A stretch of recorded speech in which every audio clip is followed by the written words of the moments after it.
नमस्ते। बाबा विशुद्धानंद जी की गुरु परंपरा की ओर से मैं अनिरुद्ध मुखर्जी आप सभी को बहुत बहुत स्वागत करता हूँ। बहुत लोग मुझसे पूछते हैं कि आप इस गुरु परंपरा पे कैसे जुड़े, कहाँ से क्या हुआ, इस बारे में अगर आप थोड़ा सा बताएं तो मैं सोचा ठीक है अभी इसके ऊपर ही थोड़ा कुछ वीडियो बना दिया जाए। देखिए 2007-8 के दौरान तभी मैं तो नर्मदा जी को लेके मेरा सोच विचार चल रहा था। तपोभूमि नर्मदा का किताब के बारे में मैं पहले भी बताया। मेरा विशुद्धाश्रम एंड माई स्टोरी जो किताब है और जो फिर सेकंड वॉल्यूम का जो मैंने वीडियो सीरीज शुरू किया है उसके में भी मैं पूरा बताया। तो तब मैं वो माँ नर्मदा जी का जितना भी उधर कहा था, थोड़ा कुछ आध्यात्म चर्चा और जो मंत्र जैसा किताब में बताया था वो चीज़ों को लेके मैं थोड़ा कुछ आध्यात्मिक अपना काम कर रहा था। तो तपोभूमि नर्मदा जो किताब है उसका सेवेंथ वॉल्यूम में गोपीनाथ कविराज जी का जिक्र किया। शैलेंद्र नारायण घोषाल शास्त्री जी ने उधर गोपीनाथ कविराज जी का इंसिडेंट बताया कि कैसे कोई तर्क वितर्क चल रहा था कोई जगह पे, जिधर गोपीनाथ कविराज जी ने आया और उन्होंने अपना जो स्टैंड है वो बताया। और वो स्टैंड सुन के किसी में ऐसा नहीं है फिर तर्क वितर्क में दूसरा कोई उसमें तर्क दे पाए। पूरा सभा जो था वो पूरा एकदम शांत हो गया। फिर गोपीनाथ कविराज जी जैसे आए थे वैसे ही वहाँ से निकल गए। तो शैलेंद्र नारायण जी जो तपोभूमि नर्मदा का राइटर है उन्होंने गोपीनाथ कविराज जी का काफ़ी प्रशंसा किया।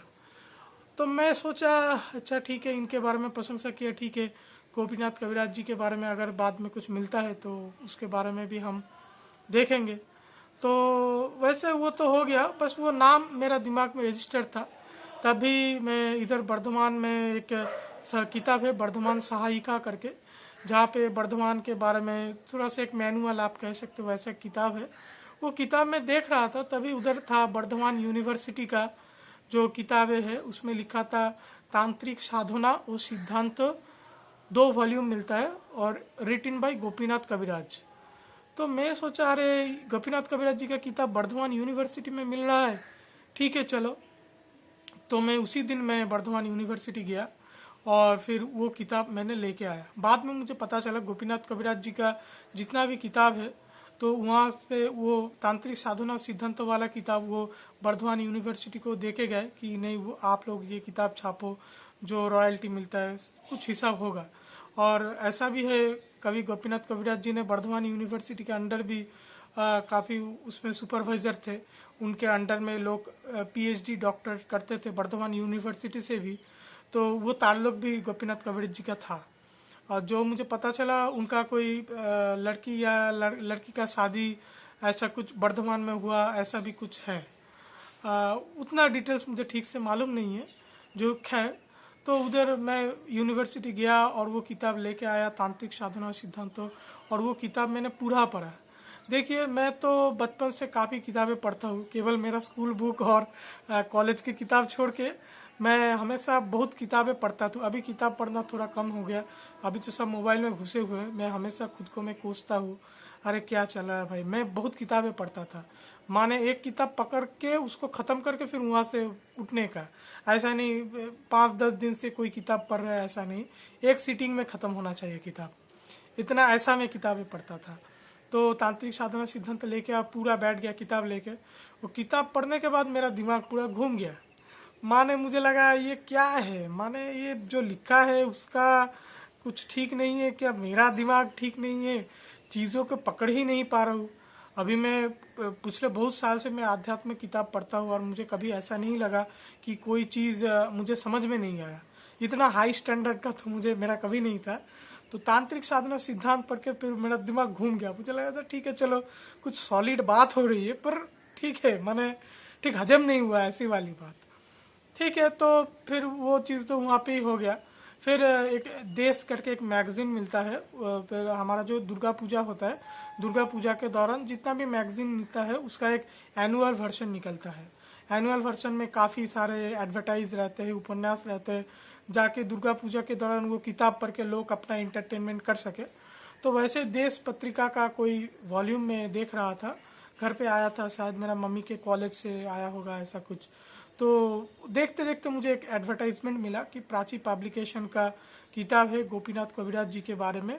गोपीनाथ कविराज जी जो किताबें लिखे हुए हैं, प्राची पब्लिकेशन वो किताब छाप रहा है, और काफ़ी सारे किताबों का नाम था। तो मैं सोचा अरे भाई गोपीनाथ कविराज जी का किताब, तब मैं उनको बहुत मानता था। मैं सोचा अरे इनके बारे में और तो मुझे फिर देखना है क्या है करके। तो वो प्राची पब्लिकेशन का जो ऐड था, उधर वो बाक्सरा करके कुछ ऐड, वो लोकेशन बताया गया करके। तो फिर मैं वो किताब मैंने ऑर्डर किया। इधर बर्धमान में बूढ़ोराज पुस्तकालय करके है, उनको मैं पूरा किताब का पूरा लिस्ट बना के मैंने ऑर्डर किया। तो अगर कोई बुक का ज़रूरत होता है तो कलकत्ता से वो 2-3 दिन में वो किताब मुझे मंगवा देते थे। और तभी वो लोग तो बूढ़ोराज पुस्तकालय वाले मुझे बहुत पहचानते थे, क्योंकि मैं काफ़ी किताब मंगवाता था। तो फिर उन लोगों को ऑर्डर दिया। फिर जब भी मैं ऑर्डर दे रहा हूँ, मेरा किताब कुछ नहीं मिल रहा है, बोला नहीं ये किताब तो हमको नहीं मिल रहा है। मैं सोचा ऐसा ऐसा कैसे हुआ। ठीक है, फिर 5-10 दिन गया, किताब भी मुझे नहीं मिला। ऑर्डर दिया कलकत्ता के लिए। फिर मैं सोचा ये जो एड्रेस दिया है नेशनल प्लेस बाक्सरा करके पूरा, ये एड्रेस में हमको जाना है। मुझे पता नहीं, तब गूगल भी इतना नहीं था, इंटरनेट भी उतना नहीं था, मुझे पता नहीं वो किधर है। फिर मैं एक बड़ा सा रूक सैक, माने ट्रेकिंग में जाते बड़ा वाला बैग, ऐसा रूक सैक मैंने लिया। 2-2.5 हज़ार रुपये लिए तब। 2-2.5 हज़ार काफ़ी उसका वैल्यू भी था। पूरा किताब लेके, पूरा बैग लेके मैं एकदम सुबह सुबह मैं हावड़ा के लिए निकल गया कलकत्ता। हावड़ा में जाके फिर उधर बस वाले से पूछा ये बागसरा किधर जाता है, बागसरा किधर जाता है। तो एक मिनी बस में मुझे बिठा दिया और फिर बागसरा में उतरा। तो फिर वो एड्रेस ढूंढते ढूंढते मैं एक रेसिडेंशियल एरिया में आ गया, माने एक पाड़ा जैसा होता है, पड़ोसी रेसिडेंशियल पूरा एरिया वो है। तो मैं सोचा जो जयदीप राय चौधरी प्राची पब्लिकेशन का जो वो ओनर है, वो जो एड्रेस दिया था उनका घर का एड्रेस था, ना कि उधर कोई दुकान है ना कोई शॉपिंग है। तो इसलिए मुझे किताबें नहीं मिल रही थी। ठीक है, तो मैं घूम घाम के उनके घर में जाके मैं पहुंचा। तब सुबह करीब 10-10:30 बज गए होंगे। वो भी काफ़ी आश्चर्य हो गए कि ये ऐसा कौन बंदा आ गया मेरे घर पे किताब लेने के लिए। मैं बोला जितना भी कविराज जी का किताब है पूरा मंगवाओ। तो उन्होंने पूरा किताबों को ढेर लगा दिया मेरे सामने। मैं किताब देखने लगा। उन्होंने पूछा भाई खाना पीना कुछ करके आया? मैं बोला नहीं। तो फिर मुझे आज भी याद है, थोड़ा सा ब्रेड टोस्ट करके चाय वाय उन्होंने मुझे खिलाया और पूरा बिठा के पूरा किताब का एकदम पूरा वो शोकेस लगा दिया। तो जितना भी गोपीनाथ कविराज जी का किताब था वो मैंने लिया, काफ़ी सारा लिया मुझे याद है। और उधर वो किताब था विशुद्धानंद प्रसंग। तो वो बोला ये गोपीनाथ कविराज जी का गुरु है विशुद्धानंद करके। मैं बोला इनका प्रसंग वॉल्यूम 1, वॉल्यूम 3-4 ऐसा करके। मैं बोला ये कोई संत कब कब सोता है, कब खाता है, कब घूमता है, क्या करता है, उसमें मुझे कोई इंटरेस्ट नहीं। अगर वो कुछ बताते हैं और उसमें अगर मैं उसको मैं अमल करके मैं फिर अपना जीवन गठन करता हूँ तो वो अच्छा है। तो मुझे लगा, याद है मैं विशुद्धानंद प्रसंग का 2nd वॉल्यूम लिया था, जिसमें विशुद्धानंद तत्व कथा क्वेश्चन आंसर पूरा चीज़ बताया हुआ है। फिर मैं बाकी विशुद्धानंद जी का कोई किताब ही नहीं उठाया। बाकी जितना भी किताब है पूरा साधु संग सत्प्रसंग ऐसा करके सब किताब में लेके घर पे आया, एकदम पूरा रूप से भर के मैं किताब लेके आया।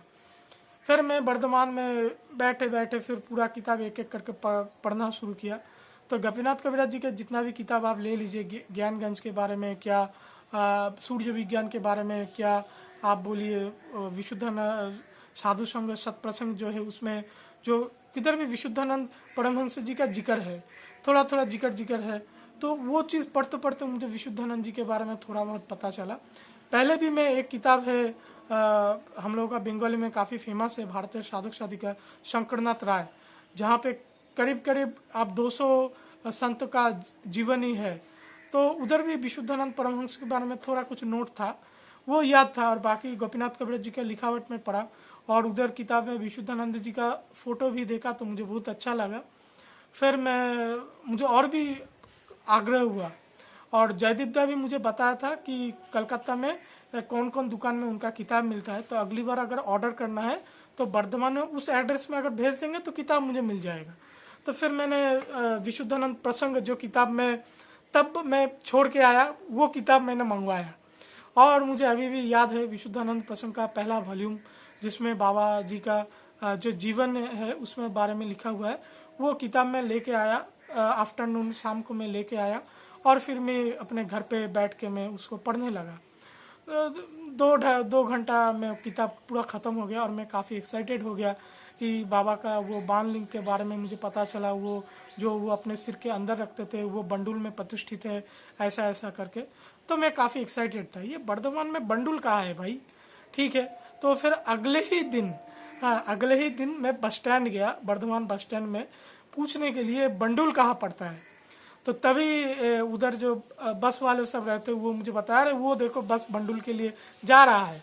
मैं बोला ऐसा क्या, ठीक है ठीक है। मेरे पास साइकिल था तो उस पास में साइकिल स्टैंड था, उधर साइकिल मैंने रखवा दिया और बस में चढ़ गया। मुझे पता भी नहीं बंडुल कहाँ क्या जाता है, तो बस में बैठ गया। 1-1.5 घंटे फिर पूछते पूछते फिर मैं बंडुल आश्रम में आया। तब करीब 1:30-2 बज गया दोपहर को। खाना पीना भी कुछ नहीं हुआ और घर पे था, उनको फ़ोन कर दिया कि मैं ऐसे बाहर निकल गया, खाना पीना जो है फ्रिज में डाल दो, फिर देखेंगे, लौट के देखेंगे क्या होता है। 1:30-2 बजे काफ़ी भूख लगी थी, तभी मुझे याद है वहाँ पे दीनूदा करके है, वो उधर केयर टेकर है। तो दीनूदा मुझे पूछा खाना पीने के लिए, मैं थोड़ा सा संकोच किया, पर उन्होंने बोला नहीं नहीं आप खाओ। फिर उन्होंने खाना पीना थोड़ा सा मुझे निकाल दिया और मुझे याद है मुझे काफ़ी भूख लगा था, उन्होंने मुझे खाना दिया, मैंने खाया। 2-2:30 बजे खाना किया। खाना खा के फिर उधर हॉल में मैं बैठा था और बाकी लोगों से मैं बातचीत कर रहा था। तभी मुझे पता चला कि विशुद्धानंद जी का 2 पोता अबनी मोहन और सरसी मोहन छोटा वाला, वो अभी भी जीवित है, वर्धमान में वो रहते हैं, कहाँ कहाँ क्या रहते हैं क्या है करके थोड़ा कुछ वहाँ से इन्फॉर्मेशन मिला। फिर आफ्टरनून को 4 बजे मंदिर खुला और शिव जी का दर्शन किया। दर्शन करके फिर मैंने वापस आ गया, मैं वर्धमान। फिर मैं घर पे आ गया, करीब 5:30 बजे तक मैं घर पे आ गया। फिर दोपहर का जो खाना फ्रिज में डाला हुआ था वो मैं खाया। फिर खाना खा के फिर मैं ढूंढते गया ये वर्धमान में विशुद्धाश्रम किधर है, वो पहले देखते हैं। तो फिर मैं विशुद्धाश्रम के निकल पड़ा। तब करीब करीब 6 बजने वाला था, शाम होने को था। तो मैं गया और फिर विशुद्धाश्रम में पहुंचा। उधर सरसी मोहन जी, मेरा गुरुजी, जेठू जो कहे, मेरा सब कुछ दोस्त, तो सब कुछ मेरे लिए। तब तो मुझे लगा था, तब तो वो तो फिर खैर बात है, दूसरी बात है, तब तो उतना नया नया जा रहे एक जगह पे। वो लोग भी, फिर मिठू दी भी था उधर, बोला ये बंडुल गए थे, ऐसा ऐसा करके थोड़ा बहुत बातचीत हुआ। और बस 10-15 मिनट बाद ही उनका वो रहता था, बस अभी जाओ बाद में आना। मैं बोला बाद में कब आऊँगा, तो फिर बोला ठीक है आप सुबह को आओ। मैं बोला ठीक है कल सुबह आऊँगा। तो फिर मैं कल सुबह मैं गया। हाँ, फिर बातचीत हुआ और धीरे धीरे ऐसे मेरा आश्रम में मेरा ऐसा संपर्क बना, ऐसा संयोग हुआ। और उसके बाद का क्या हुआ वो तो मेरा विशुद्धाश्रम एंड माई स्टोरी, जो पहले जो किताब मैंने वो लिखा है, वो आपको ऑनलाइन में PDF में मिल जाएगा। वो बाकी अगर आपको जानना है वो किताब से आप जान लीजिए, क्योंकि बाकी चीज़ों को खींचने की कोई ज़रूरत नहीं। और ये जो घटना जो अभी मैं बताया वो तो मैं किताब में नहीं लिख पाया, क्योंकि वो तब किताब के जो मेरा मोटो था उस हिसाब से वो फिट नहीं होता था, इसलिए। तो अभी यहाँ पे यही को इसमें ख़त्म करते। अच्छा लगा होगा आप लोगों को शायद। ठीक है, आप सब बहुत अच्छे रहिए। नमस्ते।